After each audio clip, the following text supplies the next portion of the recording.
గత సంవత్సరం అంతా కూడా ఆ పరలోక తండ్రి మనంతగానో ప్రేమించి ఆయన సంకల్పం చొప్పున మనం ఎన్ని ఒడిదుడుకుల్లో ఉన్నప్పటికీ, ఎన్ని సమస్యల్లో ఉన్నప్పటికీ, ఎంతగా మనం అపవాదులు వధించినప్పటికీ, మన అనారోగ్యంతో కానీ, ఇరుకు ఇబ్బందుల్లో కానీ,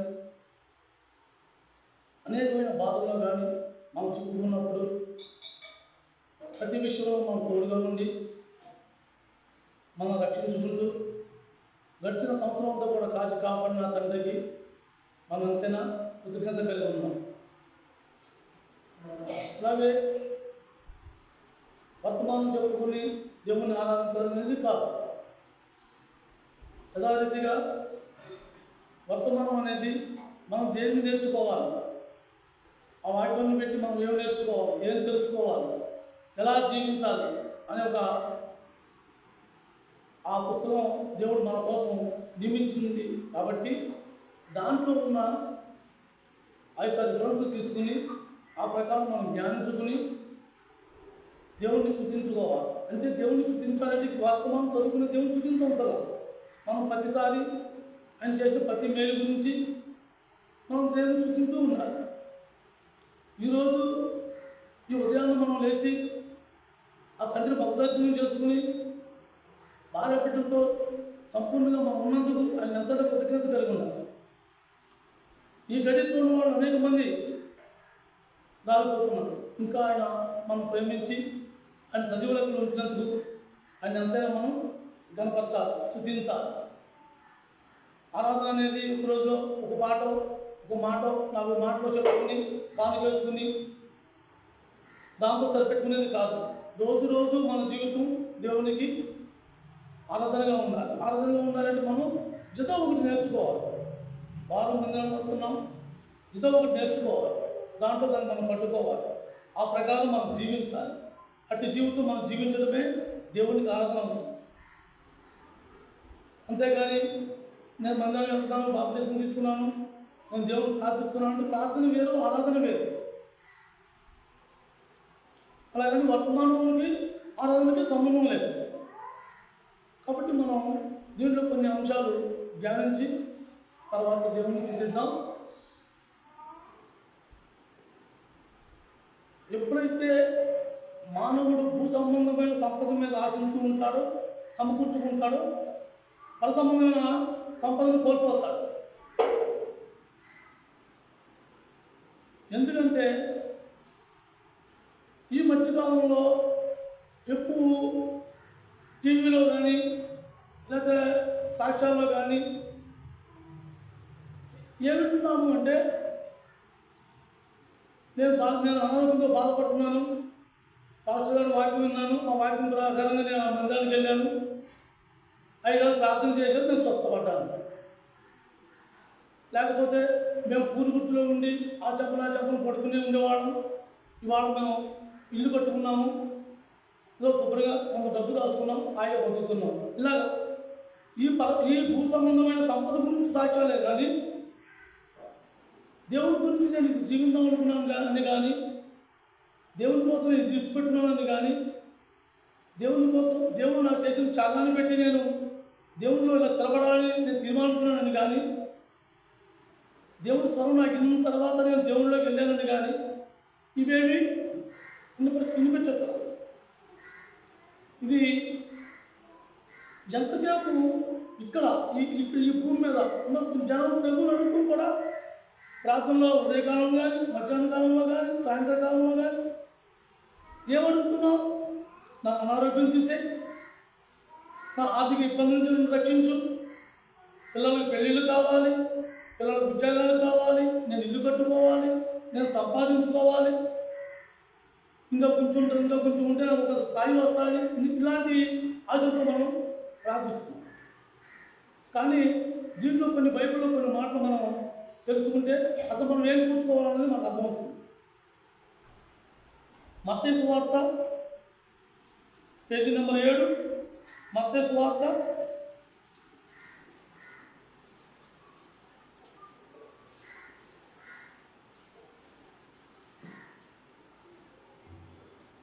మత్తయి సువార్త 6వ అధ్యాయం పేజీ నెంబర్ 7 19వ వచనం చదవండి.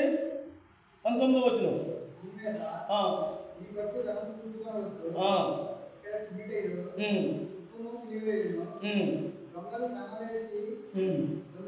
చాలు. ఈ భూమి మీద సంపద అంతా కూడా మనం దేవుని ఎదురైతే ఆయన మనకి చేస్తున్నాడు. ఎందుకంటే దేవుడి మీద మనకు విశ్వాసం. దేవుడికి పని చేస్తాడు, దేవుడికి నాకు ఇస్తాడు, ఈ రకంగా నేను దేవుడిలో బలపడుతున్నాను అని మనకు ఒక విశ్వాసం. మన విశ్వాసాన్ని బట్టి దేవుడు మనకి వ్యతిరేకంగా మనం చేస్తున్నాడు. కొంత సంపాదించిన తర్వాత దాన్ని ఎవరికి చెందుతున్నది? మనం ఎక్కడికి వెళ్తాం? మనం పట్టుకెళ్ళగలమా? మనం చచ్చిపోతాం. దేవుడు పిలుచుకున్నాడు, మనం మరణించాం. మనకు కూడా ఏమైనా వస్తున్నది? ఏమీ కాదు, ఇక్కడే ఉండిపోతుంది. లేదు, దాన్ని అలాగే కొనేసి ఒక పొలం కొనేసి దాన్ని అలా వదిలేసి అనుకోండి, అది ఏమవుతుంది? బీడు పట్టిపోతుంది.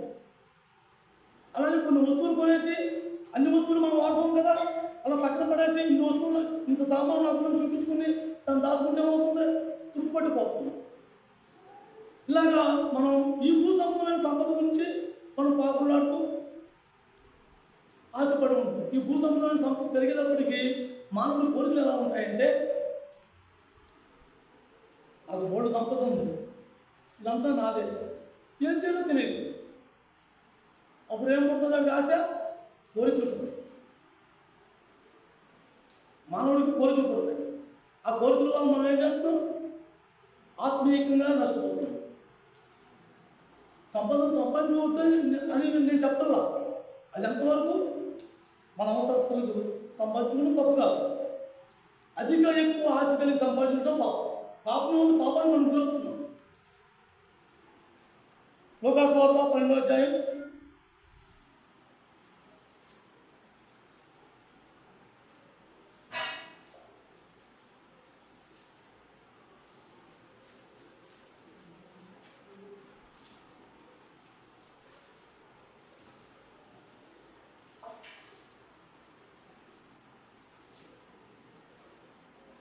లూకాసు వార్త 12వ అధ్యాయం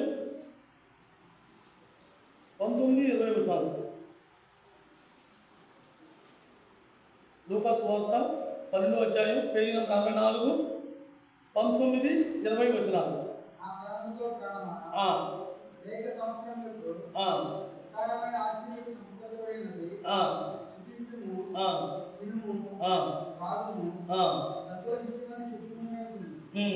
అయితే దేవుడు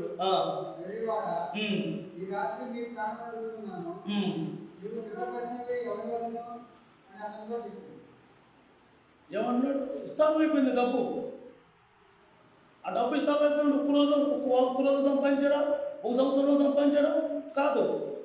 అతను యవ్వన ప్రాయం నుంచి కూడా డబ్బు అనే ఆశ, అది కూర్చుకోవాలి. ఏమైనా సరే నేను సంపాదించాలి, నేను అందరికన్నా దరిద్రుడిగా ఉండాలి, నాకు ఒక స్థానం కావాలి, ఒక స్థాయి కావాలి. అది ఎలా వస్తుంది? డబ్బుతో. ఈ భూ సంబంధమైన స్థాయి కావాలన్నా, ఒక అధికారం రావాలన్నా, ఒక అంతస్తు పెరగాలన్నా ధనం కూర్చుకోవాలి. ఆ ధనం ఎక్కువైతే మానవుడు ఆలోచన ఉంటుంది, నాకేంటి, నాకు ఏది కొదువు లేదు, నేను తాగొచ్చు, తిరగొచ్చు, తినొచ్చు, ఏమైనా చేయొచ్చు, నా ఇష్టం. నాకున్న అధికారాన్ని పెట్టి నన్ను ఎవరు గద్దించరు. నాకున్న అధికారాన్ని పెట్టి, నాకున్న డబ్బులు పెట్టి నన్ను గౌరవిస్తారే కానీ నన్ను ఎవరు తప్పుపడతారు. ఈ రకంగా మనం పాపంలో పడిపోతుంది. కానీ దేవుడు ఏమంటున్నాడు? ఈ రాత్రి నేను పిలుచుకుంటే అది ఏమవుతుంది? మనం ఈ 70 అనుభవంలో మనం పర్లోకం ఏమైనా కూర్చుకున్నామా? ఈ భూమి మీద కూర్చుంటే టైం ఏమైనా సరిపోయింది. పలానా ఏం కూర్చుకున్నాం? పర్లోకంలో మనం కూర్చుకుంటాకి మనం ఇక్కడ ధనం అయితే మనం తుప్పుపట్టేస్తుందని చెప్తున్నాను దేవుడు. మరి పర్లోకంలో మనం కూర్చుకోవాలి కదా. కానీ భూ సంబంధమైన సంపదలు ఎలా ఉంటాయంటే, కాస్త ఆస్తి పెరిగేటప్పటికీ మనసులో ఎంతో కొంత గర్వం చూసేసుకుంటూ ఉంటారు. ఎప్పుడు కూడా నరుడుకున్న స్వభావం ఏంటంటే, కొంచెం స్థాయి పెరిగేటప్పటికీ గతాన్ని మర్చిపోవడం, మూర్ఖత్వంగా మాట్లాడటం, ఇష్టాంతంగా జీవించడం, అలాగే కొన్ని అలవాట్లు బానిస అవటం, ఇలాంటి వాటికి మనం లోబడుతూ ఉంటాం. ఎందుకు? నాకు డబ్బు ఉంది, నాకు డబ్బు ఉంది, నన్ను ఏమైనా చేస్తారు. ఆ డబ్బుతో పాటు ఏదైనా అధికారం వచ్చిందనుకో ఇంకా అసలు తిరుగులేదు.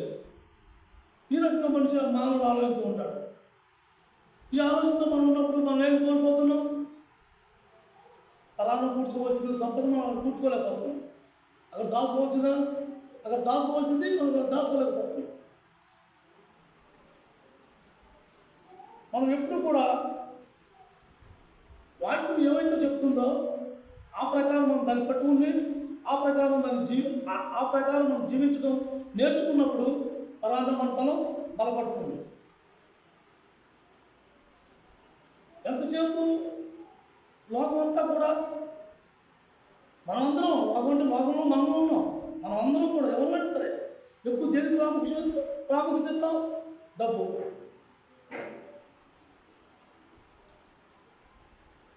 ఆ డబ్బు ఎంతవరకైనా మనం తీసుకెళ్తుంది. ఏ స్థాయిలో మనకి ఇస్తుంది, ఎంత అధికారంలో మనకి ఇస్తుంది. నీ సంపాదన కొద్ది నీకు అధికారం వస్తుంది, నీ హోదా వస్తుంది. కానీ దాని ప్రకారంగా మనలో వచ్చే ఆలోచనలు కూడా అలాగే ఉంటాయి. ఆ ఆలోచన వల్ల మనం ఏమవుతుంది? ఉన్న ఆత్మీయత కూడా కోల్పోతుంది. అందుకనే దేవుడితో సమానంగా దేని పోల్చాడు? ఆ డబ్బు దేని పోల్చాడు. దేవుడు మీరు నన్ను ప్రేమిస్తే సిన్ను ప్రేమించలేదు, సిన్ను ప్రేమిస్తే నన్ను ప్రేమించలేదు.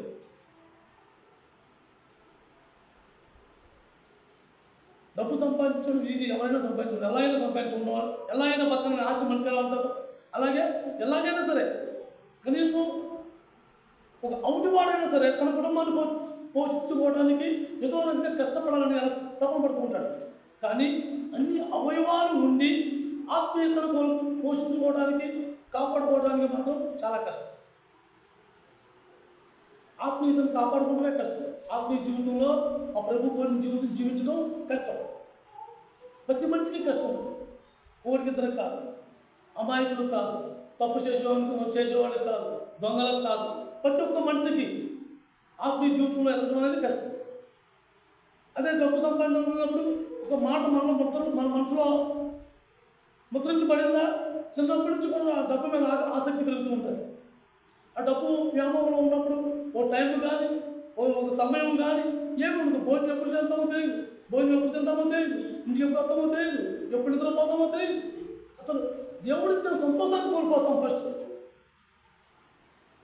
ఆ డబ్బుని ఆశలో మనం పట్టుకున్నప్పుడు, ఆ డబ్బుని ఒక వలలో మనం చిక్కుకున్నప్పుడు దేవుడిచ్చిన ఆనందాన్ని, దేవుడిచ్చిన సంతోషాన్ని, దేవుడిచ్చిన ప్రేమను కోల్పోతాం. వాటిని ఎప్పుడైతే కోల్పోయామో మనం మనశ్శాంతి కావాలంటే ఫ్రెండ్స్, ఆ ఫ్రెండ్స్ ఏం చేస్తారు? వాళ్ళు 5 స్టార్ హోటల్ రా,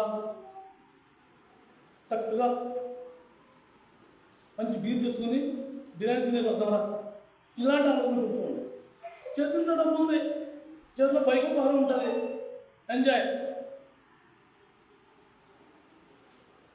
అతను అలాగే అంటున్నాడు, నా పొట్టులు సరిపోట్లా, నాకు వచ్చిన పంట, నా పొలంలో పంట కోసుకోవడానికి నా పొట్టులు సరిపోట్లా, వాటి తిప్పి పెద్ద కొట్లు కట్టేసుకున్నా, దాని నిండా స్టాక్ పెట్టేసుకున్నా. దేవుడు ఏమన్నాడు? ఈ రాత్రి వెన్నివాడ, ఈ రాత్రి నినిపించుకున్నాను లేదా? ఇంత పోగొట్టుకున్న ఆత్మీయత నీలో లేకపోతే, దేవుడి దగ్గర నీ పనులు నా పనులు లేనప్పుడు మన జీవితాలు ఎక్కడ ఉంటాయో అది మనం గుర్తెరగాలి. మన జీవితాన్ని మనం గుర్తెరగాలి. అలాగే డబ్బాపేక్షతో ఇంకొక వ్యక్తి ఎలాగా దాన్ని కోల్పోయాడు, ఏ ఒక స్థాయి నుంచి కోల్పోయి దేన్ని అడగట్టుకున్నాడో అదొకటి చూద్దాం. 2వ రోజు గ్రంథం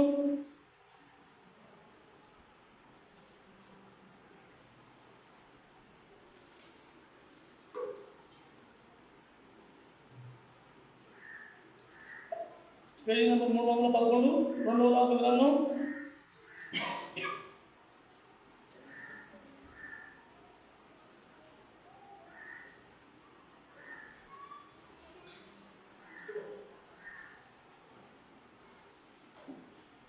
311, 2వ రోజు గ్రంథం 5వ అధ్యాయం 26, 27 చూడండి. దిశ ఆ, వారితో ఆ, ఆ మనుష్యుడు ఆ, మన రథము దిగి ఆ, నువ్వు ఎదుర్కొన్నట్టు వచ్చినప్పుడు ఆ, ఆ మనస్సు నీతో కూడా రాలేదా? ఆ, ద్రవ్యమును వస్త్రములను ఆ, ఒలివచెట్ల తోటలను ఆ, ద్రాక్ష తోటలను ఆ. గొర్రెలను ఎడ్లను దాసీలను సంపాదించుకున్నట్టు నీకు సమయమా? చాలా చదువు కానీ నయాము అనే ఒక ఆసామికి కుష్ఠరోగం. ఆ కుష్ఠరోగం మనం అంటూ ఉంటుంది చూడండి, అమ్మ దేవుడు నమ్ముకో, నువ్వు ఎలా నమ్మకం, ఈ బాధ నువ్వు నలిగిపోయావు, విసిగిపోయావు, నువ్వు ఎంతో బాగుండేదాన్ని, ఈ వేళ నీ పరిస్థితులు ఎలా ఉందో దేవుడు నమ్ముకో, నీ కష్టాలు తీరిపోతాయి, దేవుడి దగ్గర నీ మనశ్శాంతి దొరుకుతుంది, దేవుడి దగ్గర నీ ఒంట్లో ఉన్న అనారోగ్యం పోతుంది అని మనం ఎలాగైతే చెబుతామో అలాగే నయానికి కూడా ఆ కబురు అందింది. ఆ కబురు అందినప్పుడు నయం ఏం చేశాడు? ఎలీషా దగ్గరికి వచ్చాడు. ఎలీషా ప్రవక్త. ఆ ప్రవక్త దగ్గరికి వచ్చినప్పుడు ఆ ప్రవక్త ఏంటి? దేవుడు ప్రవక్త కాబట్టి నిజంగా దేవుని పట్ల ఆసక్తి కలిగి నిజంగా దేవుని సేవ చేసేవాడు, నిజమైన సత్యమైన దేవుని సేవ చేసేవాడు ఎవడు కూడా దానికి ప్రతిఫలం కోరుకుంటాడు. అలాగే ఎలీషా కూడా ఏం చేశాడు? ఎలీషా దగ్గరికి వచ్చినప్పుడు ఎంతో బహుమానాలు తీసుకొచ్చాడు. ఆ రోగం పోయింది. ఆ రోగం పోయినప్పుడు ఇవి నాకేమి వద్దు, నీ దారి నువ్వు పట్టుకుపోమన్నాడు. నువ్వు ఎలా అయితే తెచ్చేవాళ్ళు పట్టుకుపో అన్నాడు. అయితే ఆ ఎలీషా దగ్గర ఉన్న గెహజీ ఏం చేశాడు?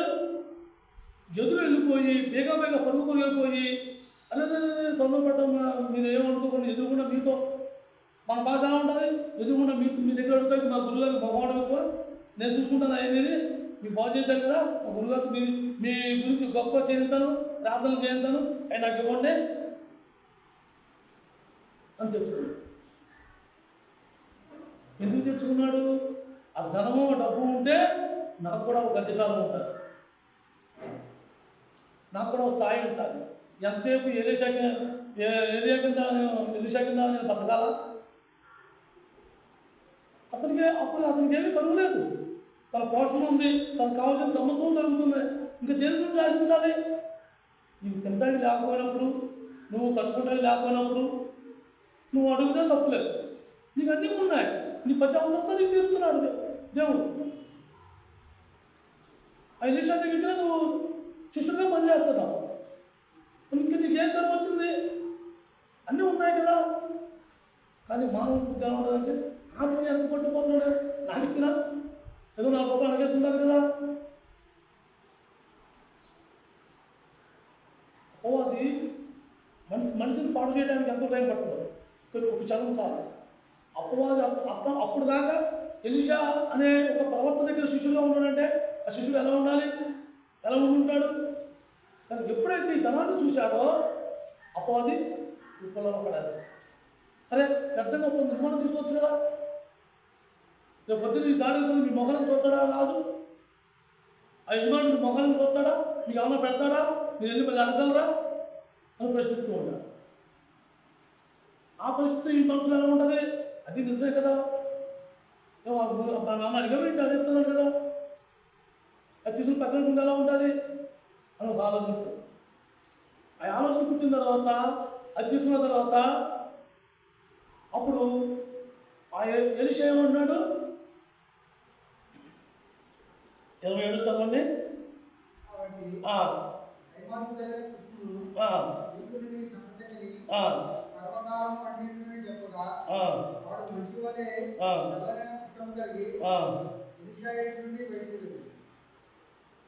ఎప్పుడైతే కక్కుర్తిగా ఆలోచించాడో ఏం జరిగింది? తన సౌందర్యమైన రూపాన్ని పోగొట్టుకుని పనికిమాలను కృష్ణ అంటించుకున్నాడు.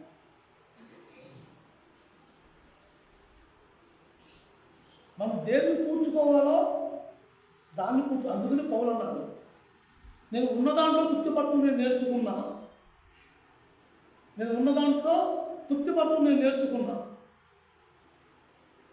లేములో ఉన్నానని కానీ అలాగే వంద స్థాయిలో ఉన్నానని కానీ మనం ఎప్పుడు కూడా ఆ విషయంలో మనం తోపేసుకోకూడదు.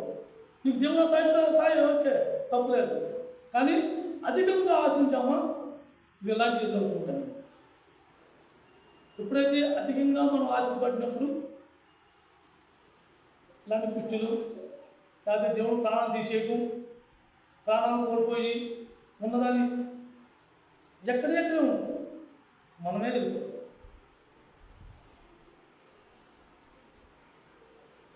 సొంత సంవత్సరం అయిపోయింది, పాపడు నాకేంటి నేనేంటి పోయి ఒక క్యాగేస్తే జనం గడ్డలు రాకుండా ఉంటున్నవాడు తుప్పుకుని రాకపోయాడు పక్కిలేడు అని ఆ రైతులే నాతో పెద్ద వారం గంటన్నర సేపు నీళ్ళకి వెళ్తాయి, తెల్లారిగట్ట పొద్దున్నే పోను.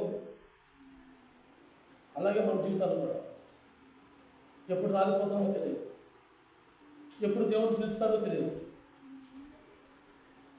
మనం కూర్చుకునేది దేవుని గురించి కూర్చోవాలో దాని సరిపడుతుంటే చాలు. మొన్న ఎవరో అతను సంబంధించి వచ్చి మా అబ్బాయి అన్నాడు, నీకు ప్రాపర్టీ ఎంత ఉందండి? నా కొడుకుల ప్రాపర్టీ, నా ప్రాపర్టీ ఏం లేదు, నా కొడుకుల ప్రాపర్టీ, నా ప్రాపర్టీ ఏం లేదు. ప్రాపర్టీ లేకుండా పిల్లలు అవుతారు. అరే నా కొడుకుల ప్రాపర్టీ అయ్యా, నా కొడుకుంటాను నేను. సరే అండి మళ్ళీ వచ్చి వస్తాను వెళ్ళిపో. నాకు లేని ప్రాపర్టీ ఎక్కడ చూపిస్తున్నావు? ఇప్పుడు మా సంఘంలో ఉన్న ఇళ్ళని చూపిస్తున్నాను, ఇవన్నీ నాయండి, ఈ సంఘం ఈ దొడ్డ ఈ దొడ్డంతా నాదేని చూపిస్తున్నా. నాకు లేదు ఎక్కడ తెచ్చాము? లేనిపోయిన ప్రాపర్టీ కోసం మనం పాకులాడామా? అది ఎవరో ఏదో అన్నాడని మనం దానికోసం పాకులాడి ఆ ప్రాపర్టీ మనం సంపాదించుకోవాలనుకున్నామా? ఇలాంటి ఆత్మీయ పుట్టే మన మొత్తం ఉంది. దేవుడు మనం ఏ స్థాయి ఇచ్చాడో ఆ స్థాయిలో మనం గుర్తుపట్టుకుని నేర్చుకోవాలి.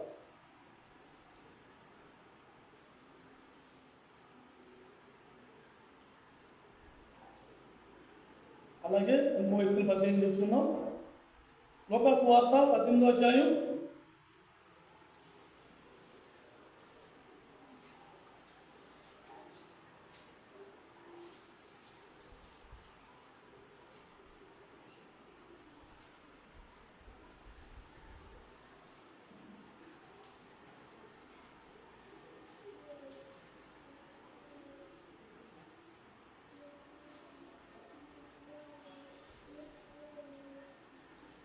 లోకాసు వార్త 18వ అధ్యాయం 20 నుంచి 24 వరకు చదవండి. ఆ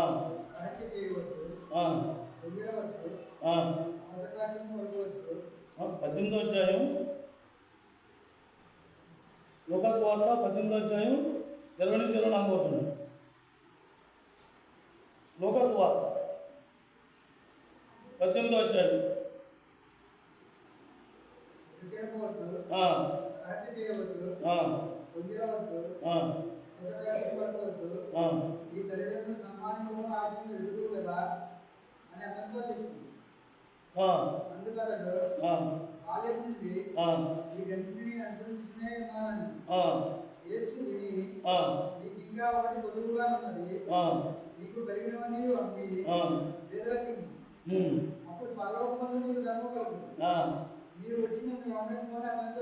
చాలు హుషారాగా. ఒక ధనవంతుడు వచ్చి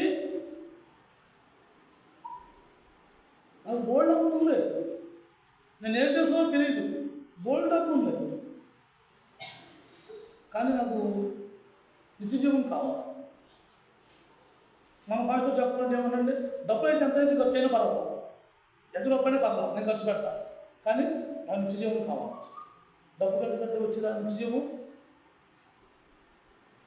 యేసుప్రభు ఏమన్నాడు? నువ్వు నరహత్య చేయొద్దు, అబద్ధ సాక్ష్యం చెప్పొద్దు, తల్లిదండ్రులను సన్మానించు అని ఇవన్నీ చెప్పుకోవాలన్నాడు. ఇది నేను ఎప్పుడైతే బాల్యం నుంచే చేస్తున్నాను,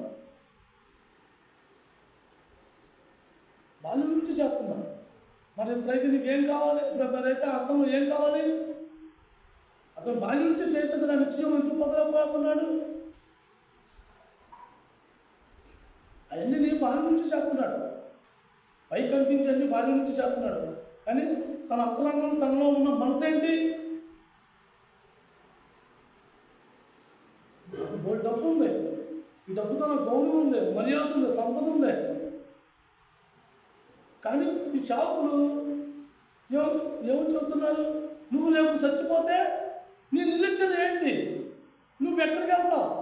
మాకైతే ఒక నిరీక్షణ ఉంది, మా ప్రభుత్వం మేము ఉంటాం అని వర్తమానాలు విన్నప్పుడు అతను కొంచెం కలవ పుట్టుంటారు. నిజమే కదా, సంపద ఉంది, డబ్బు ఉంది, నీ పొలాలు ఉన్నాయి, మరి నేను సత్యం ఎక్కడికి వెళ్తాను?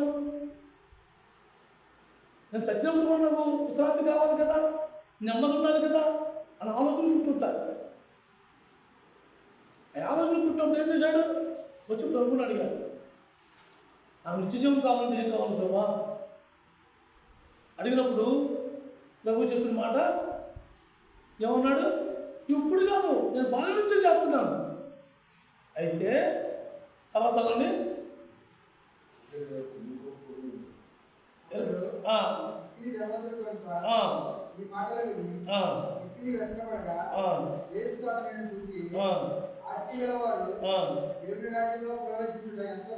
చాలు. దేవుడు రాజ్యం, ఆస్తి గలవాడు దేవుడి రాజ్యంలో ప్రేమించడం ఎంతో కష్టం. మన భాషలో చెప్పాలంటే కష్టం. ఎందుకు కష్టం? అది ఆస్తి అధికారం ఉండాలి, అంతస్తు ఉంది. ఇప్పుడు చంద్రబాబు నాయుడు గారిని, జగన్మోహన్ రెడ్డి గారిని వస్తే మనం కింద కూర్చోమంటామా? మనందరం కింద కూర్చుని మొగాళ్ళని ఆయన కుర్చీలేస్తాం. ఈ కుర్చీలు కూడా కాదు, ఇంకా ఉన్న స్థాయిలో ఉన్న కుర్చీ అది అవసరం తీసుకొచ్చి వేస్తాం. మనం అయితే ఏం చేస్తాం? కింద మోకరించుకుంటాం. కానీ వాడికి ఆ మోకాళ్ళ అనుభవం తెలియదు. ఆ మోకాళ్ళ అనుభవం కావాలంటే అది కష్టం. ఎందుకు? అది చుట్టూ సెక్యూరిటీ, అధికారం, హోదా, ఉన్నత స్థాయి. వాడు కావాలనుకుంటే రాష్ట్రాలకు బయలుదేరి వెళ్తాడు. కానీ దేవుడు అలా కోరుకోవాలి. దేవుడు అలా కోరుకున్నాడు, దీనుడైన వాడే నాకు కావాలనుకుంటే దేవుడు కోరుకుంటున్నాడు. ధనవంతుడు ఎవడు కూడా దీనంగా ఉన్నాడు. ధనవంతుడు, డబ్బున్నవాడు ఎవరైనా సరే మనలాంటి మధ్యతరగతి కానీ మనకన్నా కింద స్థాయి కానీ వాడు తప్పు చేయడం కూడా అదే నాయన తప్ప సారీ కానీ ఎవరన్నా చెప్తూ మనం ఎప్పుడైనా ఉంటామా?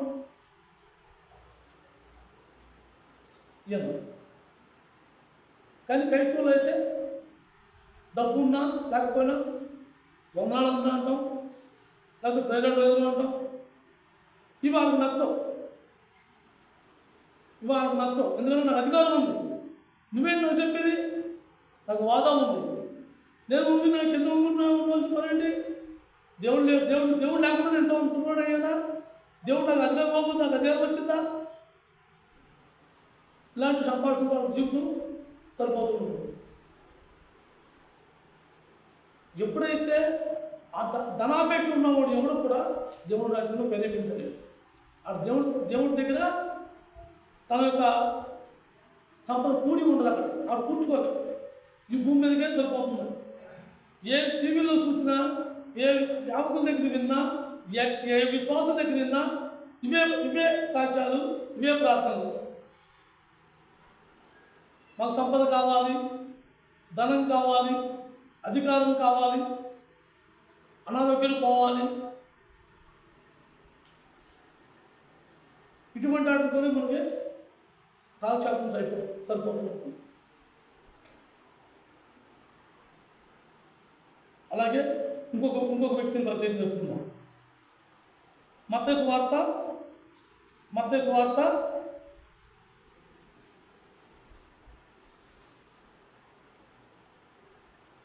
26వ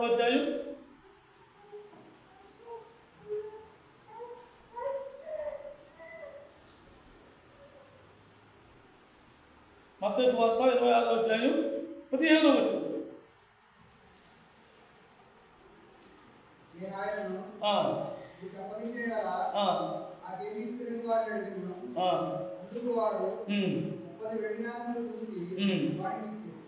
ఎవరైనా ఎవరి కోరుకున్నవాడు చూసుకునే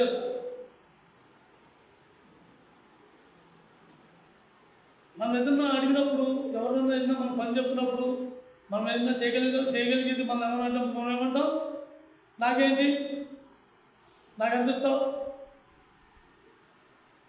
అలాగే ఆ యోధ కూడా అంటాడు, ప్రభుని మీకు అప్పగిస్తా, నాకు ఎంత ఇస్తావు? ఎందుకంటే యోధాకి ముందు నుంచి కూడా ఆ డబ్బు సంచి అతని దగ్గరే ఉండేది కాబట్టి ఆ డబ్బు ఆపేక్ష ఎక్కువ. ఒకసారి విలువగా అత్తను తీసుకొచ్చి ఆయన పాలన వైపు వచ్చి తుడిచినప్పుడు, ఆమె ఎందుకుతో తుడిచినప్పుడు ఏమన్నాడు? అరే ఇంత ఇంత అత్త పుట్టి ఎందుకు అత్త కొట్టేసావు? అసలు ఈ వ్యక్తంగా పోటేసావే, ఆ డబ్బులు ఇస్తే మేము ఫ్యామిలీ పంచిపెడుతుంది కదా, ఫ్యామిలీ పంచిపెట్టుకోవాలని ఉద్దేశంతో ఆమె పంచిపెట్టుకోలేదు, మనమే పంచిపెట్టాలండి. ఆవిడ డబ్బులు ఆవిడ పంచిపెట్టుకోవచ్చు కదా, మనం తీసుకుని మనం పంచిపెట్టాలా? పేదలకి మనం తీసుకుని పంచిపెడితే మనం ఎంతమంది అనకేసుకుని మనం పంచిపెట్టవచ్చు. ఇది అదే అలవాటు మీద యేసుప్రభు నాకు తెలుసు, యేసుప్రభు నాకు తెలుసు, నేను యేసుప్రభు కలిసే ఉంటాం, యేసుప్రభు నీకు అప్పగిస్తాను, నాకు ఎంత తెలుసు.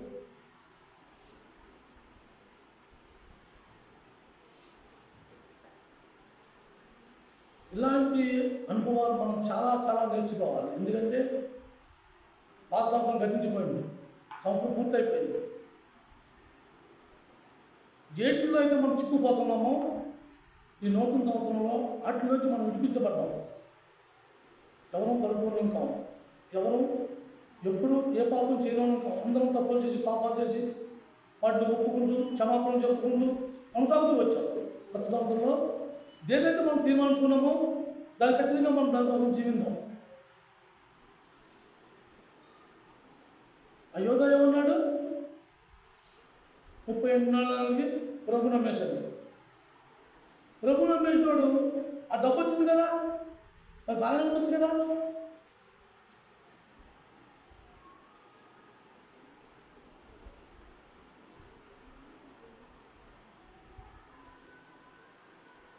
ఆ 38 నాళ్ళకి ఏం చేశాడు? దేవాలయంలో పడేసి వీళ్ళు విదేశం తెచ్చిపోయాడు.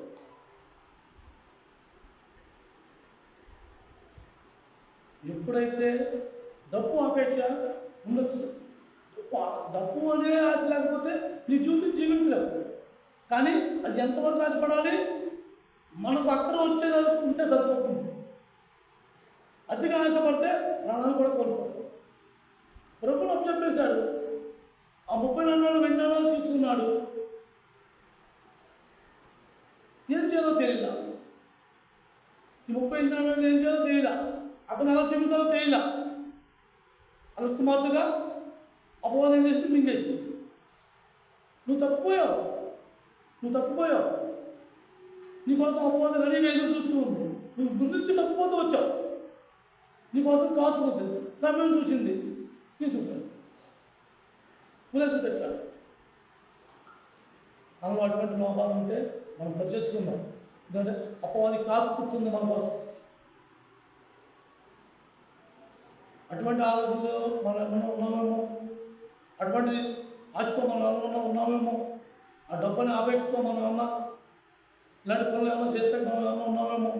కానీ దాని నుంచి మనం విడిపించబడ్డాం. నూతన సంవత్సరం నూతనంగా మనం జీవిద్దాం. అదే ధనం కూర్చుకున్న వాళ్ళ పరిస్థితి ఎలా ఉంటుంది? ఇది భూసంపద. పరసంపదమైన మనం పరలోకంలో సంపాదించుకునే ధనం ఎలా అక్కడ కూర్చుకోవాలి. అక్కడ కూర్చోవాలంటే మనం ఏం చేయాలి? అబ్రహాం ఏం చేశాడు? దేవునికి ఇష్టంగా ఉండడానికి, దేవునితో సహవాసం కలిగి ఉండడానికి తన సహోదరుడైన లోతుకి ముందు నీకేం కావాలో తీసుకోవాలని ఇచ్చేశాడు. వాడు అదే మనమైతే, నేను లేకపోతే నువ్వు ఎక్కడి నుంచి వచ్చావు? సంపద అంతా నా వల్ల కలిగింది. దేవుడిని నేను ఎప్పుడు దేవుడితో ప్రార్థన చేస్తూ ఉండేవాడిని. ఇదంతా నా వల్ల కలిగింది. కోట వేసి ముందునే తిన్నా, మిగిలిన నువ్వు తీసుకో. తల్లిదండ్రులు ఎలా అనేవాడు లేరా? అన్నదమ్ములు అనేవాడు లేరా? రావబాబు వాతావరణ వాడు లేరా? కానీ పరసంబంధమైన సంపద పుచ్చుకునేవాడు ఎలా ఉంటాడు? అబ్రహం లాగా అవతల వాళ్ళు గెలిచిపెట్టారు. నీకేం కావాలో తీసుకో.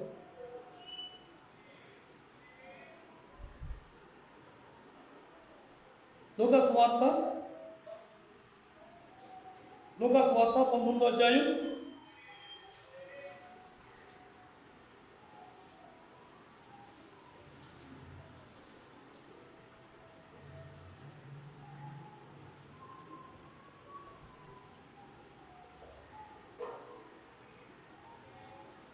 లూకా సువార్త 19వ అధ్యాయం 8, 9 వచనాలు.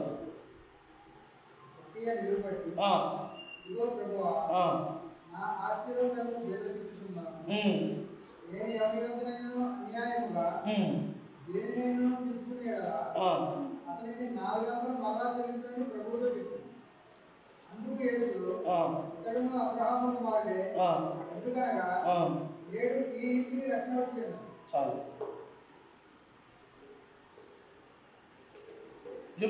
ఎందుకు నేను ఎవరి దగ్గరైతే తీసుకున్నాను అది ఇచ్చేస్తా అన్నాడు? ముందు నుంచి అతనికి డబ్బు అయిపోయింది, డబ్బు సంపాదించుకున్నాడు, డబ్బు కూర్చుకున్నాడు. కానీ ఎప్పుడైతే ఆ డబ్బు తను ఎన్ని చూసుకున్నాడు, అన్ని అనుభవించేశాడు, ముందు వచ్చిన నా మనశ్శాంతి లేదు అంటే ఒక ఆలోచన పుట్టింది. ఆ ఆలోచన పుట్టినప్పుడు యేసు నుంచి వస్తున్నాడని తెలుసుకుని మేడ్చేటి కూర్చున్నాడు.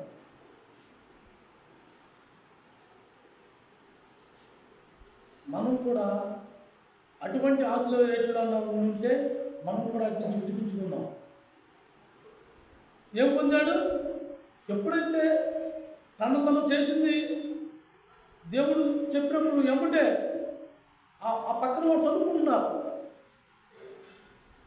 5 నుంచి 7 వరకు పైన చదవండి, పై 3 వచనాలు చదవండి.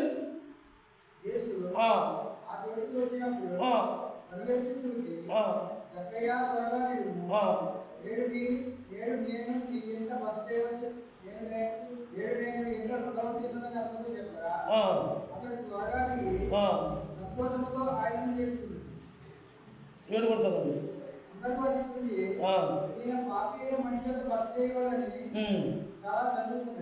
చాలు. వాళ్ళు ప్రభు వెళ్తారు ఏమనుకున్నారంటే, ఏంటి ఏసా మనమేమో ఎంతో పవిత్రంగా ఉండి ఎంతో ఆయన ఇచ్చేది మనం ఉంటున్నాం కదా, ఇదేంటా పాపం చేసాడు కూడా ఆయన ఎవరమ్మంటాడా, మన సొమ్మంతా తినేశాడు కదా, మనం ఎన్ని దోచుకున్నాయి కదా అక్రమంగా, మనమేమో ఈయన కడితే ఈయనేమో ఆయన చేద్దాం చేయండి. మన భాషలో మాట్లాడుకునేది అలాగే ఉంది. ఆయన అలాగే అన్నారు. అన్నప్పుడు అప్పుడు అప్పుడు అప్పుడు అర్థమైంది, ఓ నిజమే కదా, నేను చేసింది తప్పు, నేను చేసింది పాపం, పాపిష్టి సొమ్ములంతా. ఎప్పుడైతే నేను ఎవరి దగ్గర అయితే నేను తీసుకున్నానో వాళ్ళకు 4 ఇచ్చేస్తా, మిగతా సొమ్ము పేదలకు పనిచేస్తా. ఎప్పుడైతే ఆ మాట పలికాడో రక్షణ వచ్చింది. రక్షణ వస్తే రక్షణ నుండి వచ్చిన వాడు ఎక్కడ ఉంటాడు? పరవలో ఉంటాడు. నీ సంపద అక్కడ కూడి ఉంది, అక్కడ నువ్వు కూర్చుకున్నావు.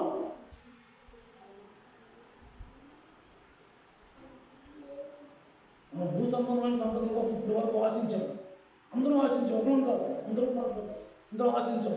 ఎందుకంటే గతంలో మనం తెలియక డబ్బు లేకపోతే ఇలా ఎన్నగా ఉంటామా, డబ్బు లేకపోతే ఇలా మనం చదువు చూపుతారా, డబ్బు లేకపోతే మనం ఇలాగా ఇబ్బందులు పడ్డాము, ఇలా ఎన్నో బాధలు పడ్డాము అని అందరం ఆశించాం.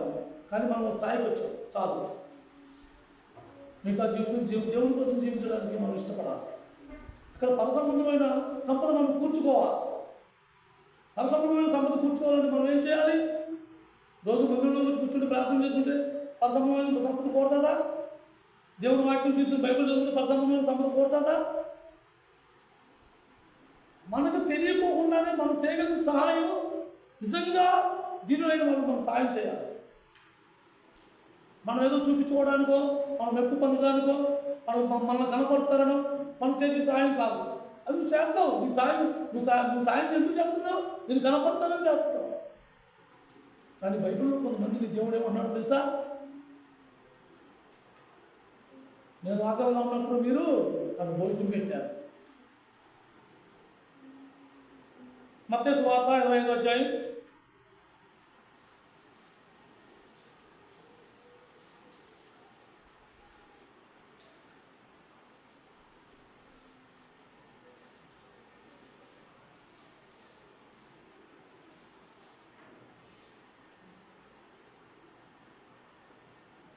31 34 నుంచి 36 వచ్చిన చదవండి. అప్పుడు ఆ, రాజు ఆ, తన కుడివైపున ఉన్న వారిని చూసి ఆ. నా తండ్రి చేత ఆశీర్వదించబడిన 34 నుంచి అండి, 34 నుంచి. అప్పుడు రాజు ఆ, తన కుడివైపున ఉన్న వారిని చూసి ఆ, నా తండ్రి చేత ఆశీర్వదింపబడిన వారులారా ఆ, రండి, లోకము పుట్టినది మొదలుకొని ఆ. మీ కొరకు సిద్ధపరచబడిన రాజ్యాన్ని స్వతంత్రించుకునండి. చాలా చాలా అండి. ఎప్పుడు నుంచి దాచుకునే ఈ ఆశీర్వాదాలుగా లోకం పుట్టినప్పటి నుంచి మీకోసం నాకోసం ఆయన పలానా దాచి ఇచ్చాడు మన సంపద. ఎలా చూపిస్తే అది ఉంటాడు అక్కడ? మనం చూపించుకుని, మనం కనపరుచుకుని, మనం సంతోషపరుచుకుని, మన మెప్పు కోసం చేసిదా? కాబట్టి వాళ్ళు అలా చేయలా. అక్కడ ఆ నిధి దాచిన వ్యక్తులు అలా చేయలా. వాళ్ళు ఏం చేశారు? వాళ్ళు తెలియకుండా వాళ్ళు సాయం చేశారు. వాళ్ళు చేసిన సాయం వాళ్ళు మర్చిపోయారు. వాళ్ళకి తెలియకోకుండానే ఎంతమంది సాయం చేశారు, కానీ వాళ్ళు చేసిన సాయం వాళ్ళు మర్చిపోయారు. ఇవాళ మనం చేసేది గొంగులం అయితే మనం చెప్పుకునేది గజం. నేను ఎంత బారు, నేను ఎంత గొప్ప, నేను ఎంత దెబ్బ చెప్పుకుంటున్నా జీవితాలు సరిపోతుంది. మరి మన సంపద ఎలా కూడుతుంది? పరమాత్మ మన సంపద ఎప్పుడు కూడుతుంది? ఎలా కూడుతుంది? ఎందుకు నేను నేర్చుకో, నువ్వు ఎవరికైనా సాయం చేసావా? ఈ అడుగు పురుషత్వం చేసి అడుగు చేయడానికి తెలియకూడదు. జనానికి మెప్పించియో, జనానికి చూపించుకునియో, జనం ముందు ఘనత పొందియో మనం చేసే క్రియలు కాదు, దేవుడు కోరుకునేది.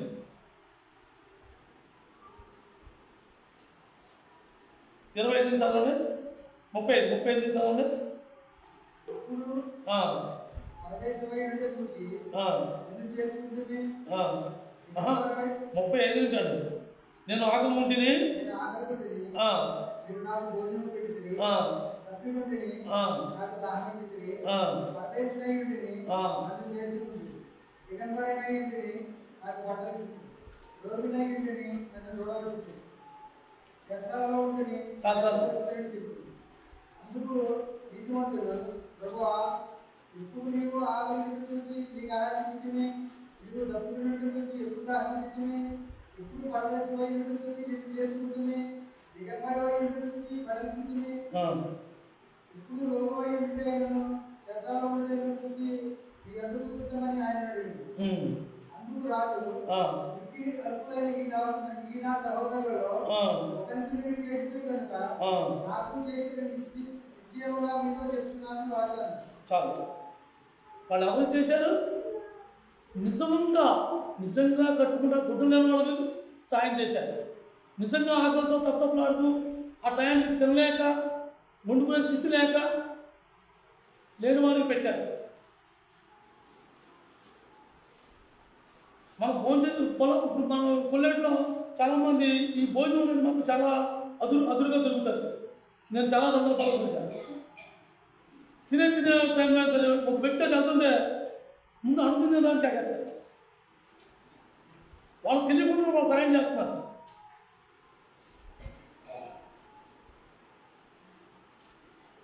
మనం నలుగురు మనం కనపరుస్తారని మనం 4 రకాల స్వీట్లు వేసి ఒక వ్యక్తిని కానీ భోజనం పెట్టినంత మాత్రం మనం పెట్టినట్టు కాదు.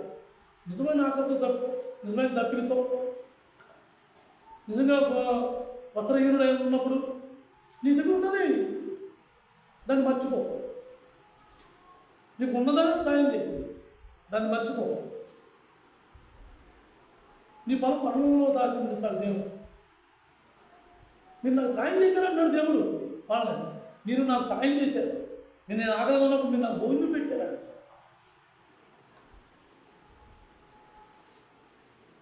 వాళ్ళు 2 మాసాలు వేసి పెట్టాల, బిర్యానీ చేసి పెట్టాల, వాళ్ళ దగ్గర గింజలు పెట్టి ఉంటారు. ఆ సమయంలో అదే ఉంది, అదే పెట్టారు. దాన్ని అప్పుడే మర్చిపోయారు.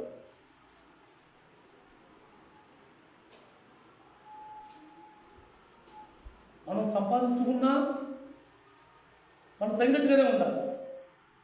అలాగని ఎవరికైనా ఏదైనా సాయం చేసినా, ఎవరికైనా ఏదైనా మనం ద్రాహం తీసినా, ఎది చేసినా సరే ఆ గడిలోనే దాన్ని మర్చిపోవాలి. అది ఇంకో తెలియకూడదు. అప్పుడు మన పొలం పరలోకం ఉంటుంది. అలా చూసుకుంటూ పోతే బైబిల్లో అనేకమైన ఉన్నాయి. ఈ కొత్త సంవత్సరంలో మనం నూతనంగా అడుగుపెట్టే ముందు నూతన క్రియ మనం నేర్చుకుందాం. అందరం కలిసి దేవుని బాటలో, దేవుని మార్గంలో, దేవుని వాక్యానుసారం జీవించడానికి మనం అందరం కలిసి ఆ యొక్క మార్గంలో మనం కొనసాగుతాం. ఎప్పుడైతే ఆ వాక్యాన్ని మనం పట్టుకున్నామో, వాక్యంలో ఉన్న సత్యాన్ని మనం గ్రహించామో, అప్పుడు మన మార్గం దేవుడే మనకు బయలుపరుస్తాడు.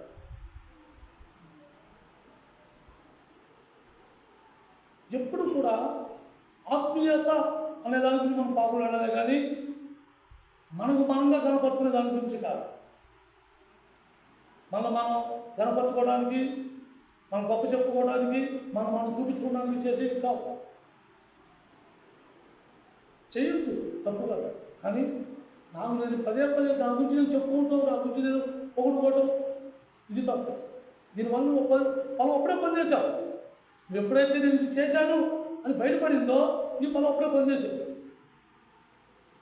ఇక్కడ ఉండగానే పనిచేసావు. నువ్వు ఎప్పుడైతే దాన్ని మర్చిపోయావో అప్పుడు నీ పనులు అక్కడ ఉంటారు. ఎక్కడ పరాలు ఉంటారు. ఆ పరలోకంలో నీకోసం నా కోసం కూర్చుకున్నది. ఎవరైతే చేసిన మేలుని మర్చిపోతామో, ఎవరైతే చేసిన సహాయాన్ని మర్చిపోతామో, ఎవరైతే ఒక వ్యక్తిని శాంతి చేసినప్పుడు దాన్ని మర్చిపోతామో అప్పుడు మన ఫలం పరలోకంలో ఉంటుంది. అలాగే ఎవరైనా ఏదైనా ఇబ్బందిలో ఉన్నారా, ఆర్థిక సహాయం మనం చేయగలిగింది వారికి కానీ వీరికి కానీ ఎవరు తెలియకుండా ఉండాలి. మనకు మనంగానే వెళ్ళడం మనం చేయగలిగింది ఏంటంటే చేసి రావడం. నీకు కూడా ఇంకో వ్యక్తిని కూడా ఎవరికి తీసుకురావచ్చు. ఎవరైనా ఇబ్బందిలో ఉన్నారా, వెళ్ళు. నీ చేయగలిగితే సాయం చేయి, లేకపోతే దేవుడి మనం ఉంది కదా ప్రార్థన చేయి, చేసేదా. ఇది దేవుడి నుంచి నా నుంచి కోరుకుంటుంది. అప్పుడు మన పనం అలా మనం ఉంటాం. నా సలహా తీసుకుంటారు.